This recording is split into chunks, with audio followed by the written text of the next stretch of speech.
Coke studio বাংলার যাত্রা শুরু হয় 2022 সালে। প্রথম 2 সিজনের সাফল্যের পর এবছর এপ্রিলে শুরু হয় তৃতীয় সিজন। জানানো হয় এই সিজনে মোট 11টি গান প্রকাশ করা হবে। এরপর মাত্র 3টি গান প্রকাশের পরই হঠাৎ বন্ধ হয়ে যায় নতুন গান আসা।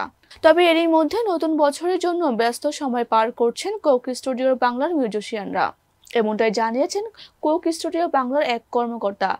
তিনি জানান, কোকের নতুন গান অনেক আগে প্রকাশ পাওয়ার কথা ছিল, যার জন্য গানও রেডি ছিল। এরপর কোকা কোলার একটি বিজ্ঞাপন ঘিরে শুরু হয় সমালোচনা। তার পরপরই নতুন গান প্রকাশের সিদ্ধান্ত থেকে সরে আসে কর্তৃপক্ষ। এরপর আবারও চেষ্টা করা হলে দেশের পরিস্থিতি খারাপ হয়ে যায়, তাই এই বছর আর আসছে না কোকোর নতুন গান।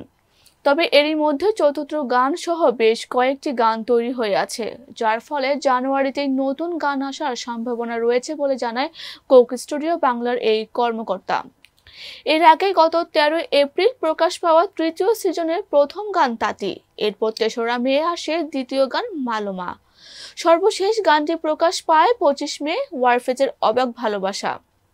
40 বছর পূর্তি উপলক্ষে ব্যান্ডটি নতুন আঙ্গিকে নিয়ে আসে তাদের জনপ্রিয় গানটি।